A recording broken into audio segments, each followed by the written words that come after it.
वो pan card कुछ इस प्रकार का स्ट्रक्चर का होगा। ये जो देख रहे हैं ये पैन कार्ड का स्ट्रक्चर है जो आपके पर्स में आपके इंपॉर्टेंट डॉक्यूमेंट जहाँ पे आप रखते हैं वहाँ पर चैनल कॉमर्स एजुकेशन सेंटर। तो व्यूअर्स आज की इस वीडियो में हम पैन कार्ड को जानेंगे कि आखिर ये पैन कार्ड होता क्या है। होता सबके पास है लेकिन ये होता क्यों है, ये ढेर सारे व्यक्तियों को ये चीज नहीं पता है। तो पैन कार्ड क्या होता है, पैन कार्ड का क्या बेनिफिट है, पैन कार्ड में आखिर क्या क्या होता है, ये सारा हम इस वीडियो में जानेंगे। तो वीडियो को अंतिम तक देखिए ताकि आपको ये सारा सूचना मिल सके पैन कार्ड से रिलेटेड। सो वीडियो को लेट नहीं करते और वीडियो को स्टार्ट करते हैं। सो देखिए पैन कार्ड क्या होता है। आपके पास जो पैन कार्ड होगा वो पैन कार्ड कुछ इस प्रकार का स्ट्रक्चर का होगा। ये जो देख रहे हैं ये पैन कार्ड का स्ट्रक्चर है जो आपके पर्स में आपके इंपॉर्टेंट डॉक्यूमेंट जहां पे आप रखते हैं वहां पर आपको बिल्कुल इस तरीके का इंटरफेस आपको देखने को मिलेगा। आखिर ये इंटरफेस में आखिर है क्या, तो इसको जान लेते हैं। तो देखिए इसमें देखिए परमानेंट अकाउंट नंबर, ये जो पैन कार्ड का फुल फॉर्म होता है इसका फुल फॉर्म क्या होता है, परमानेंट अकाउंट नंबर। इसमें आपका नाम होगा, इसमें आपका फादर्स नेम होगा, इसमें आपका डेट ऑफ बर्थ होगा, आपका सिग्नेचर होगा और आपका एक आइडेंटिटी फोटो होगा, आइडेंटिटी फोटोग्राफ होगा। ठीक है, ये देखिए आइडेंटिटी फोटोग्राफ यहाँ पर है, किसी में वहाँ मेंशन है। ठीक है, तो अब आगे जानते हैं कि पैन कार्ड क्या होता है, पैन कार्ड क्यों जरूरी है, पैन कार्ड के क्या बेनिफिट्स है, उसको देख लेते हैं।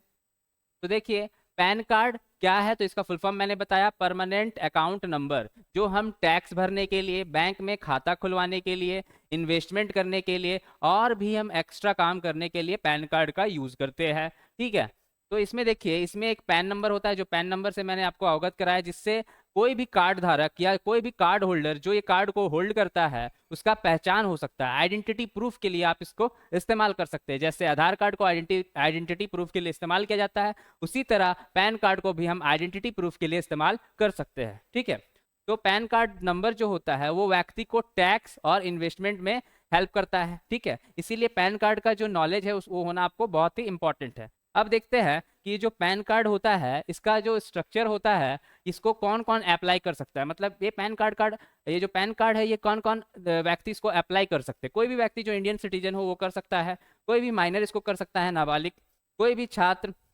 पैन कार्ड के लिए ऑनलाइन भी अप्लाई आप इसको कर सकते हैं। पैन कार्ड केवल व्यक्तियों को ही जारी नहीं किया जाता है। देखिए ये सिर्फ व्यक्ति को ही जारी नहीं किया जाता, ये कंपनियां हो गई, कोई भी कंपनी, कोई भी पार्टनरशिप फर्म ये पैन कार्ड को प्राप्त कर सकती है। ठीक है, और ऐसी संस्था के पास पैन नंबर होना अनिवार्य होता है। जो जो भी एक पार्टनरशिप फर्म खोले हुए हैं, जो भी कंपनी खोले हुए हैं, उनके पास पैन नंबर होना जरूरी है ताकि वो टैक्स अपना भर सके। ठीक है, सो अब नेक्स्ट जानते हैं कि पैन कार्ड का जो स्ट्रक्चर है वो कैसा, जो आप स्ट्रक्चर वहां पर देखे, जो इंटरफेस आप देखे, वो इंटरफेस से आपको अवगत कराते हैं कि उस इंटरफेस में क्या क्या होता है और क्या क्या तरीके से उसको मेंशन किया जाता है। तो देखिए पैन कार्ड की जानकारी देखिए, इसमें बहुत आम जानकारी होती है जो केवाईसी मतलब नो योर कस्टमर, ठीक है, के नियमों के तहत होती है। और उम्र का प्रमाण, उम्र मतलब आपका जो एज है उसका प्रमाण। ठीक है, पैन कार्ड में निम्नलिखित जानकारी होती है, जो यहाँ पर ये जो देख रहे हैं आप, ये जो लिखा हुआ है इसमें सारा पैन कार्ड के बारे में ही है। पैन कार्ड में आपका कार्ड धारक का नाम, ठीक है, इसमें सबसे मुख्य जानकारी कार्ड धारक का नाम होता है। ठीक है, किसी व्यक्ति के मामले में या व्यक्ति का नाम, किसी कंपनी के मामले में या कंपनी का नाम, या किसी पार्टनरशिप फर्म के मामले में या उसका नाम। ठीक है, अब देखिए पिता का नाम होगा। ठीक है, अगर पैन कार्ड किसी व्यक्ति का होता है तो उसके पिता का नाम पैन कार्ड में होगा और जन्म तिथि उसमें आपका जो डेट ऑफ बर्थ है वो भी मेंशन होगा। किसी व्यक्ति के पैन कार्ड के मामले में जो कार्ड होल्डर होते हैं उनकी जन्म तिथि पिता के नाम के नीचे लिखी होती है। ठीक है, पिता के नाम के नीचे आपका ये जन्म तिथि लिखा हुआ होगा। यह जानकारी कार्ड धारक मतलब जो कार्ड होल्डर रहते हैं वो जन्म तिथि के प्रमाण के तौर पर योग्य होती है। और जो कंपनियां, जो पार्टनरशिप फर्म के मामले में इनका रजिस्ट्रेशन की तारीख लिखी जाती है। ठीक है, तो अब नेक्स्ट देखिए पैन कार्ड का जो नंबर होता है वो नंबर कैसे फॉर्म करते हैं वो चीज को देखना है। ठीक है, अगली और सबसे महत्वपूर्ण जानकारी आपको मिलेगी, परमानेंट अकाउंट नंबर या पैन नंबर होती है। ठीक है, प्रत्येक व्यक्ति कंपनी को पैन नंबर अलग अलग होता है, मतलब व्यक्ति का और कंपनी का जो पैन नंबर होता है वो अलग अलग होता है। ठीक है, इस विभिन्न जानकारियां होती है, ये नंबर कार्ड धारक द्वारा दी गई जानकारी के आधार पर बनता है। ये 10 अक्षर जो अल्फा न्यूमरिक नंबर का होता है, 10 अक्षर का होगा जो अल्फा न्यूमरिक होगा। ठीक है, और प्रत्येक अक्षर में कुछ जानकारी होती है। इन अक्षर में निम्नलिखित जानकारी होती है, जैसे कि क्या क्या, देखिए अल्फा न्यूमेरिकल जो A to Z के बीच में होगा। ठीक है, अब इसका पहला अक्षर आपको हम बताएंगे, फिर दूसरा, फिर तीसरा। ठीक है, पहले तीन, देखिए यहाँ पर कह रहा है इन अक्षर में निम्नलिखित जानकारी होती है। पहले तीन अक्षर, देखिए पहला तीन अक्षर अल्फा न्यूमेरिकल होता है, ठीक है, ए से जेड के बीच में। और इसके बाद जो चौथा अक्षर आएगा वो पैन नंबर का चौथा अक्षर जो टैक्स धारक की कैटेगरी को बताएगा। जो कैटेगरी में आप आते हैं, क्या आप एसोसिएशन ऑफ पर्सन है, क्या आप बॉडी ऑफ पर्सन है, क्या आप एक कंपनी है, क्या आप एक फर्म है, क्या आप एक गवर्नमेंट में आते हैं, क्या आप HUF में है, हिंदू अनडिवाइडेड फैमिली में है, क्या लोकल अथॉरिटी में है, क्या आर्टिफिशियल जुडिशियल पर्सन में है, क्या सिर्फ आप पर्सन है, क्या आप ट्रस्ट ऑफ एसोसिएशन में। तो आप जिन कैटेगरी में आएंगे उनके चौथे अक्षर में आपका ये चीज कैटेगराइज होगा। सो आप पांचवा अक्षर समझिए, पांचवा अक्षर व्यक्ति का उपनाम, जो आपका उपनाम होता है उसका होता है अक्षर है, लेकिन बाकी के अक्षर जो होते हैं वो रैंडम होते हैं, ठीक है। पहले चार अक्षर जो नंबर, जबकि अंतिम का एक अल्फाबेट होता है, ठीक है, अंतिम का जो एक अल्फाबेट होगा वही होगा, ठीक है। पैन कार्ड पर अंतिम जानकारी व्यक्ति के हस्ताक्षर के रूप में होती है। व्यक्ति का हस्ताक्षर मतलब व्यक्ति का सिग्नेचर, ठीक है, आपका जो सिग्नेचर होगा। जैसे पैन कार्ड विभिन्न फाइनेंशियल लेन देन के लिए आवश्यक होता है, व्यक्ति के हस्ताक्षर के प्रमाण के रूप में भी कार्य करता है व्यक्ति का फोटो। पैन कार्ड के निचले और दाहिनी हाथ में कार्ड धारक मतलब जो कार्ड होल्डर होता है उनकी तस्वीर भी होती है। मतलब इसमें आप देखिए ऑल टोटल बस यही सब लिखा हुआ है, यही सब स्लाइड के माध्यम से हम आपको यही बताना चाह रहे हैं कि इसमें तो आप समझे कि पैन कार्ड का जो नंबर हम डिजाइन करते हैं वो नंबर कैसा डिजाइन होता है, ठीक है।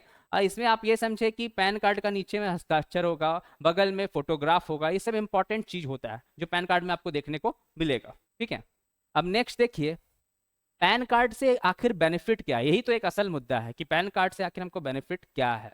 तो पैन कार्ड का बेनिफिट देखिए, पैन कार्ड सबसे पहले तो टैक्स भरने के लिए इंपॉर्टेंट है, ठीक है। कोई भी व्यक्ति हो, कोई भी कंपनी हो, उसको टैक्स भरने के लिए पैन नंबर देना आवश्यक है, वरना वो टैक्स नहीं भर पाएगा। अगर पैन कार्ड नहीं है तो आप टैक्स नहीं भर पाइएगा, ठीक है। तो यहाँ पे देखिए लिखा हुआ है अगर पैन कार्ड नहीं है तो व्यक्तियों और संस्थाओं को अपना आय का 30% का टैक्स देना होगा। अगर आपके पास नहीं होगा ना पैन कार्ड तो आपको 30% टैक्स देना पड़ेगा, ठीक है।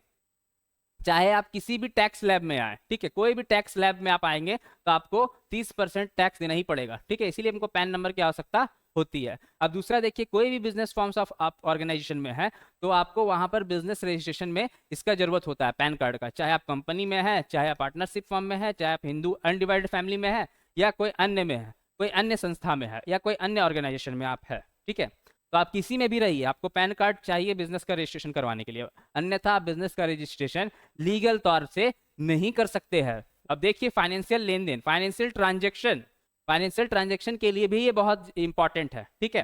देखिए क्या है कि फाइनेंशियल लेन देन तभी कर सकते हैं जब उसके पास पैन कार्ड होगा। किसी भी अचल संपत्ति मतलब आपका जो भी संपत्ति है उसका बिक्री या खरीद मतलब खरीदना और बेचना, ठीक है।